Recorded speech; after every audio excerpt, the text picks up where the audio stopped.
प्रधानमंत्री नरेंद्र मोदी के 3 राज्यों के दौरे की बात करते हैं। 3 राज्यों के दौरे की शुरुआत प्रधानमंत्री मोदी ने बिहार से की, जहां पर कुछ ही महीनों बाद होने हैं चुनाव। पीएम मोदी ने बिहार को 10,000 करोड़ की योजनाओं की सौगात दी।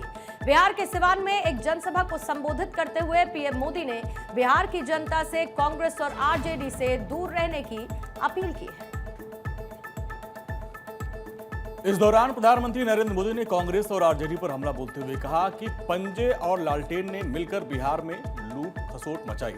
अब एनडीए सरकार जब बिहार के विकास कर रही है, तब ये लोग बिहार में फिर से जंगल राज लाने का मौका ढूंढ रहे हैं। प्रधानमंत्री नरेंद्र मोदी ने विपक्ष पर अंबेडकर के अपमान का भी आरोप लगाया और कहा कि बिहार के लोग उन्हें माफ नहीं करेंगे।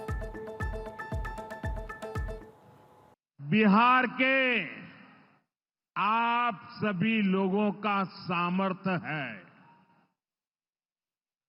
आपने मिलकर बिहार में जंगल राज का सफाया किया है। यहां के हमारे नौजवानों ने तो 20 साल पहले के बिहार की बदहाली सिर्फ किस्सों और कथाओं में ही सुनी है। उन्हें बहुत अंदाजा नहीं है कि जंगल राज वालों ने बिहार की क्या हालत बना दी थी।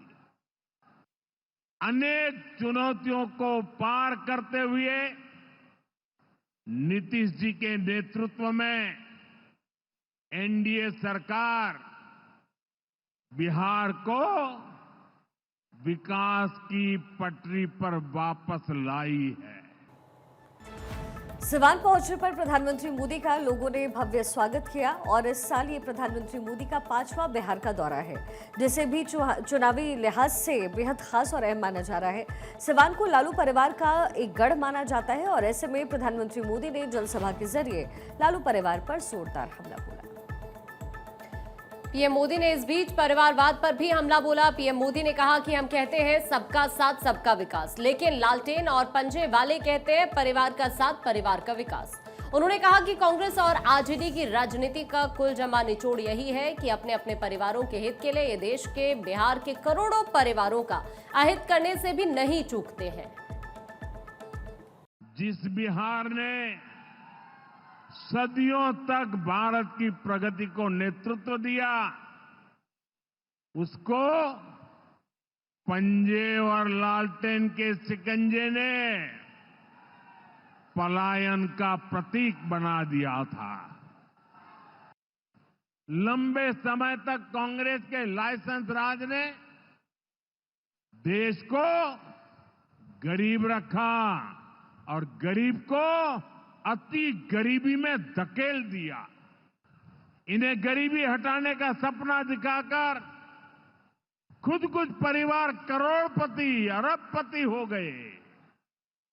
साथियों, बीते 11 वर्षों से हमारी सरकार गरीब के रास्ते की हर मुश्किल को दूर करने में जुटी है और आगे भी करती रहेगी।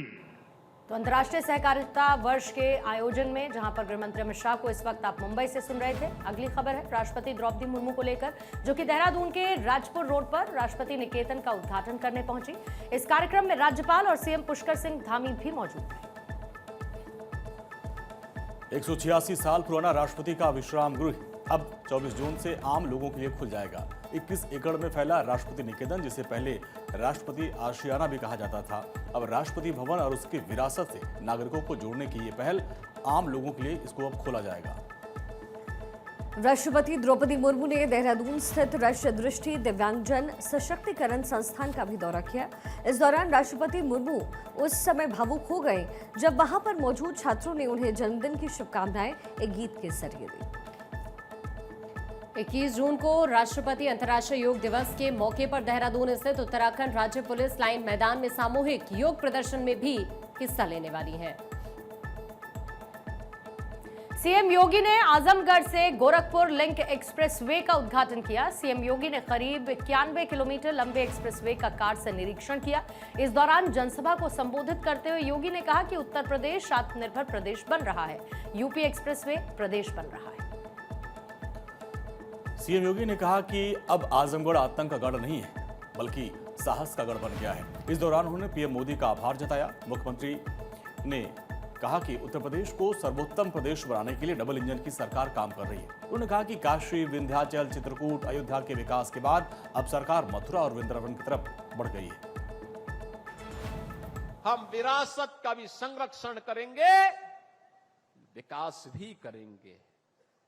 अपने इतिहास को, अपने पुराण को, अपनी परंपरा को विस्मृत करके विकास का कोई मायने नहीं। और ये विरासत है। हम राम और कृष्ण की परंपरा पर, भगवान विश्वनाथ की परंपरा पर, मां विंध्यवासिनी की परंपरा पर, रागे राघव की परंपरा पर, अयोध्या सिंह उपाध्याय हरिओद की पावन परंपरा को और महर्षि दुर्वासा की भी परंपरा को, बाबा भृगु की परंपरा को भी आगे बढ़ाने का काम करेंगे। क्या प्राचीन परंपरा है, क्या लोगों ने सजो करके रखी हुई है। अब इसका संरक्षण का दायित्व तो हमारे ऊपर है। अगर हम इसको संरक्षित नहीं करेंगे, आने वाली पीढ़ियां हमें क्या बोलेगी। और उसको संरक्षित करते हुए विकास हो रहा है, औद्योगिक विकास भी हो रहा है, इंफ्रास्ट्रक्चर आधुनिक दिया जा रहा है, नौजवान के लिए रोजगार और नौकरी की सुविधा उपलब्ध करवाई जा रही है, बेटी और व्यापारी को सुरक्षा दी जा रही है। वहीं सीएम योगी आदित्यनाथ ने आजमगढ़ से समाजवादी पार्टी पर भी हमला बोला। उन्होंने कहा कि 2017 के पहले भर्ती आने पर वसूली होती थी, बिना पैसे नौकरी नहीं मिलती थी, लेकिन अब ऐसा नहीं होता है। अब भेदभाव नहीं होता, बल्कि निष्पक्ष तरीके से युवाओं को रोजगार दिया जा रहा है। मुख्यमंत्री ने यह भी कहा है कि उत्तर प्रदेश के युवाओं को नौकरी के लिए और प्रदेशों में भटकना नहीं पड़ता, बल्कि अब उत्तर प्रदेश में ही उन्हें रोजगार मिल रहा है।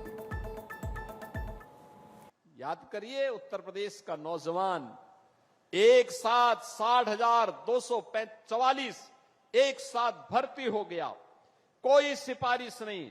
2017 के पहले हुआ होता तो चाचा और भतीजा झोला लेकर के वसूली के लिए निकल गए होते।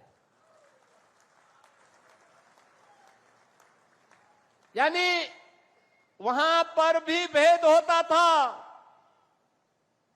पैसा लेकर के किसी की भर्ती नहीं होती थी, उसके बगैर तो होती ही नहीं थी। लेकिन अब कोई भेदभाव नहीं, अब तो सबको अवसर मिल रहा है। सबका साथ और सबके विकास का यही भाव है, सबका विश्वास और सबका प्रयास यही है। औद्योगिक क्लस्टर इन एक्सप्रेसवे के किनारे ही विकसित किए जा रहे हैं, इन्हीं के किनारे विकसित किए जा रहे हैं। उद्योग यहीं लगेंगे, यहीं पे इसका लाभ मिलेगा। पहचान का मोहताज नहीं होना पड़ेगा। हमारे यहां के नौजवानों को उसी के गांव और उसी के क्षेत्र में नौकरी भी मिलेगी, रोजगार भी मिलेगा। गोरखपुर लिंक एक्सप्रेसवे गोरखपुर, संत कबीर नगर, अंबेडकर नगर और आजमगढ़ को जोड़ने वाला है। यह एक्सप्रेसवे गोरखपुर के जैतपुर से शुरू होकर आजमगढ़ के सलारपुर तक जाएगा। इस 4 लेन एक्सप्रेसवे का निर्माण 10 फरवरी 2020 को शुरू हुआ था। सीएम योगी ने इस बात को भी जाहिर किया कि गोरखपुर लिंक एक्सप्रेसवे के जरिए आजमगढ़ से पूर्वांचल एक्सप्रेसवे होते हुए गोरखपुर से लखनऊ पहुंचने में अब सिर्फ 3.5 घंटे का समय लगेगा। बुंदेलखंड एक्सप्रेसवे दिल्ली से आगरा होते हुए हम इसको सीधे चित्रकूट तक जोड़ रहे हैं। 300 किलोमीटर का एक्सप्रेसवे बन चुका है, यातायात फराटा भर रहा है। और आज 91 किलोमीटर का यह एक्सप्रेसवे, 91 किलोमीटर का यह एक्सप्रेसवे आजमगढ़ से गोरखपुर की कनेक्टिविटी को पूरा करने जा रहा है। बीच में अंबेडकर नगर जनपद और संत कबीर नगर जनपद भी इसका लाभ प्राप्त करेगा। दिल्ली से मेरठ के बीच में एक्सप्रेसवे का निर्माण 12 लेन का एक्सप्रेसवे पहले ही प्रारंभ हो चुका है। एक्सप्रेसवे बनने के पहले दिल्ली से मेरठ की दूरी को तय करने में लगते थे 3 घंटे, और आज एक्सप्रेसवे हो गया है तो मात्र 40 से 45 मिनट में इस दूरी को तय किया जा सकता है।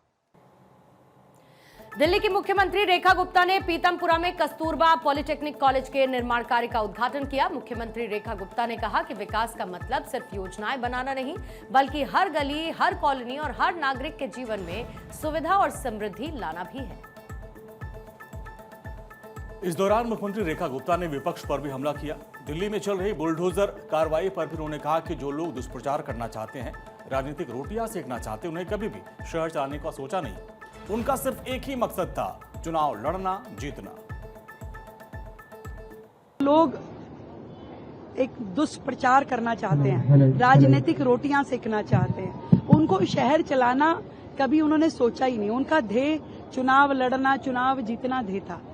एक देश की राजधानी, उसको कैसे चलाना है, हर वर्ग के लोग जहां हैं, सबकी सुविधाओं का ध्यान रखते हुए, टैक्स पेयर का पैसा आ रहा है, किस पूरे शहर की सुविधाओं में लगना है, प्रशासन चलना है। फिर कभी दिल्ली बाढ़ में ना झुलस जाए, फिर दिल्ली प्यासी ना मरे, फिर दिल्ली गंदगी में ना रहे, फिर पहाड़ खत्म करने हैं, नदी साफ करनी है।